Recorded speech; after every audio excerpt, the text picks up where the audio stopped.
Bonjour, j'espère que vous avez passé un super week-end de l'Ascension. On se retrouve donc avec ce lundi qui va être sans doute un petit peu calme puisque nos amis américains ne sont pas là en raison du Memorial Day.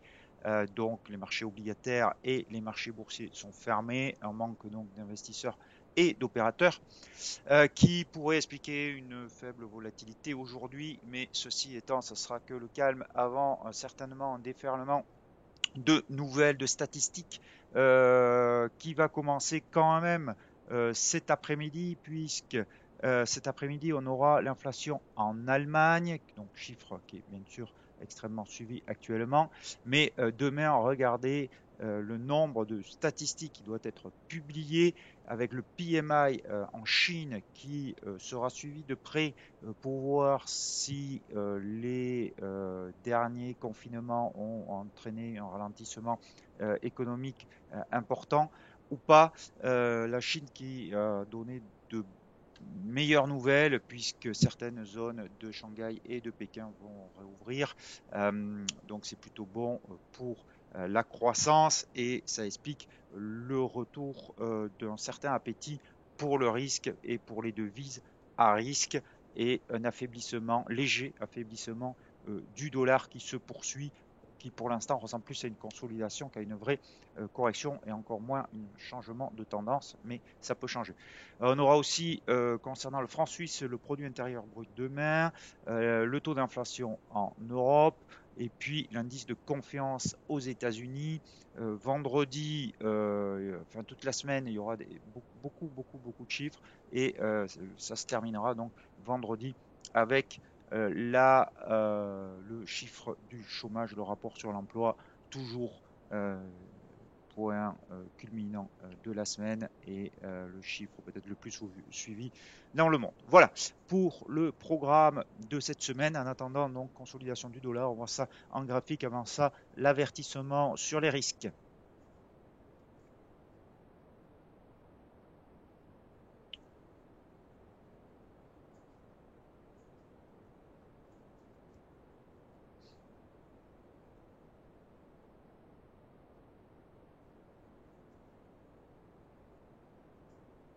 Le dollar, donc, vous le voyez, qui s'affaiblit, qui est repassé sous ces moyennes mobiles de court terme, qui sont sur le point de se croiser, même si on n'assiste pas à une accélération euh, baissière. Malgré tout, on est dans maintenant une consolidation qui ressemble de plus en plus à une correction. Je vous avais dit que 102,24 était un point important de support. Il a été cassé. Comme je vous l'avais dit, on a fait un petit rebond dessus et donc on est sur une droite de polarité sur 102,24. Donc si pour l'instant, donc on va prendre un biais baissier à court terme, même si la tendance de moyen terme est toujours haussière. Je sais que ça peut perturber. Ceci étant, la tendance de moyen terme reprendra donc maintenant si on dépasse cette droite de polarité à 102,24. C'est assez clair en fait, techniquement. Euh, En plus, ce niveau des 102,24, vous voyez que c'est le point de réunification entre les deux moyennes mobiles actuellement. Donc, biais plutôt baissier court terme, poursuite de la correction tant que 102,24 tient. Ce qui nous donne sur l'euro-dollar, on va voir ça. Hop, voilà.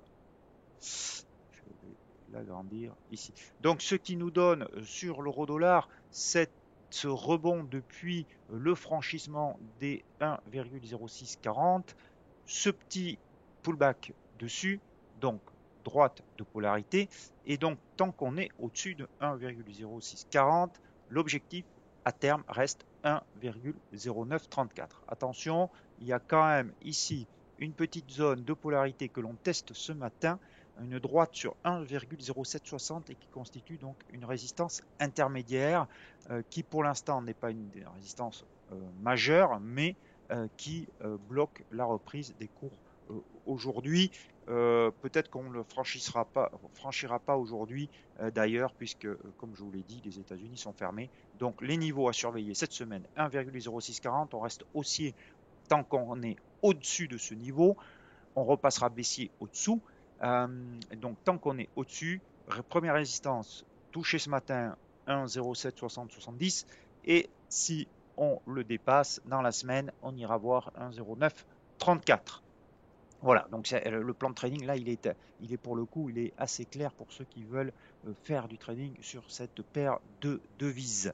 On va aller voir le dollar yen, on va faire les paires majeures. Le dollar yen, alors lui, le dollar yen, il corrige, mais alors il corrige, il consolide, mais il consolide pas vraiment, puisque vous voyez que le support, on a plutôt qui était sur 126,95, dont je vous ai beaucoup parlé, on l'a certes cassé, mais alors on l'a réintégré tout à fait, et il n'y a qu'une seule clôture qui a été faite en dessous, et encore, c'est juste dessous. Euh, donc là, on est vraiment sur un biais haussier de moyen terme, et j'ai envie de dire presque de court terme, puisque on a l'impression quand même que ça va bientôt repartir à la hausse. On va voir la clôture ce soir et surtout demain, mais euh, on pourrait avoir un chandelier maintenant plus conséquent à la hausse qui nous indiquerait que euh, la tendance de moyen terme reprend. Si on regarde sur l'euro yen, puisqu'on est sur les paires en yen, alors pourquoi cette faiblesse du yen? En fait, le ministre des Finances ce matin, ou c'était le banquier central, enfin bon, peu importe, nous a redit que l'objectif de l'inflation à 2% au Japon, alors ça fait rêver beaucoup de pays actuellement, mais ne serait pas atteint. Et donc, ce qui veut dire, s'il faut traduire, c'est que la politique monétaire accommodante de la Banque du Japon va se poursuivre et donc le différentiel de taux avec les autres devises va se poursuivre, d'où la faiblesse du yen ce matin contre dollar qui se stabilise, mais surtout contre euro. Regardez, je vous ai parlé de la sortie de ce canal baissier de consolidation de la tendance haussière. Je vous ai dit qu'il faut surveiller cette sortie. Si elle se fait par la hausse, c'est un signal de reprise. Pour l'instant, on l'a puisque on est en train donc de voir un chandelier se matérialiser à la hausse. Il faut juste que la clôture ce soir soit au-dessus de cette borne haute du canal baissier. Et dans ce cas-là, si c'était le cas, on aurait un signal qui pourrait, dans un premier temps, nous ramener sur 140. Et ensuite, si vous reportez la hauteur du mât, puisque en théorie, c'est ce qu'il faut faire sur la sortie du drapeau, puisque c'est une configuration en drapeau, cela vous donne un objectif à 150. Alors bien sûr, on n'ira pas d'un coup parce que c'est très loin, mais n'empêche que vous avez un très beau signal haussier si et seulement si la clôture se fait sur ces niveaux ou au-dessus des niveaux actuels. Pour rappel, donc, on est sur 136,90 à l'heure où je vous parle. L'Aussie contre Yen, même chose, une sortie de drapeau. Donc, je recommence pas la même démonstration que pour l'euro yen, mais c'est exactement la même chose.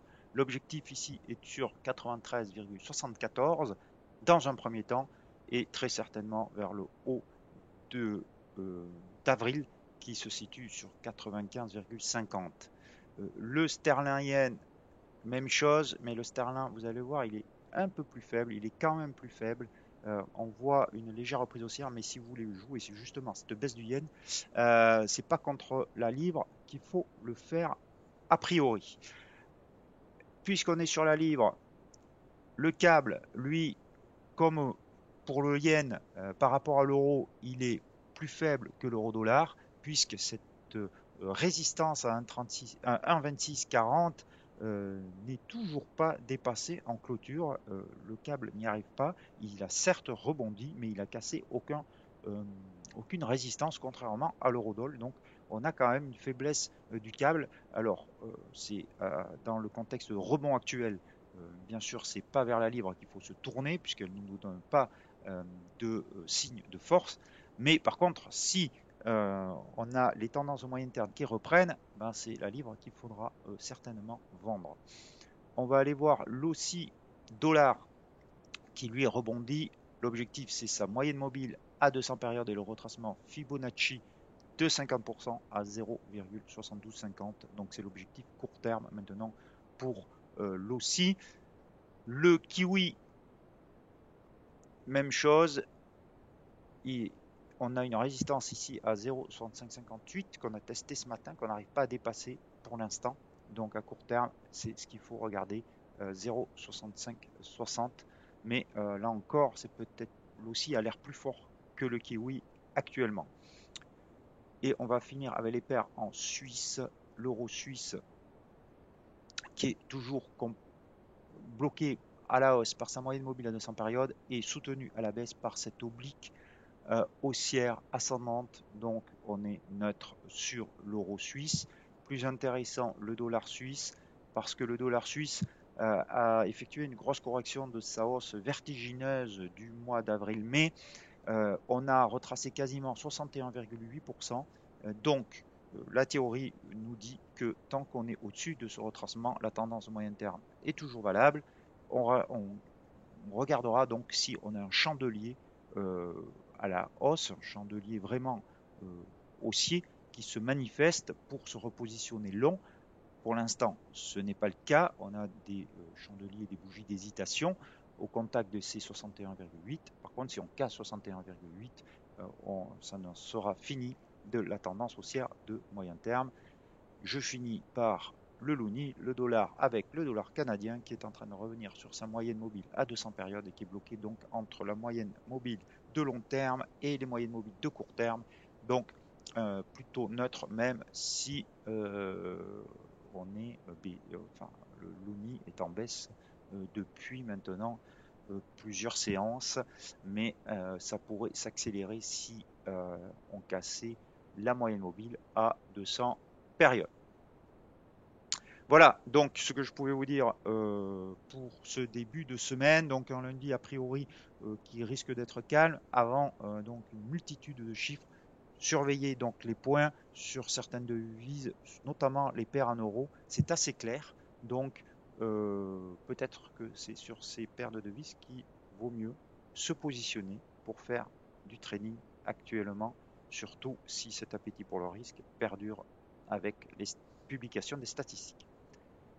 Bon après-midi à vous, je vous dis à demain en pleine forme. Ciao ciao.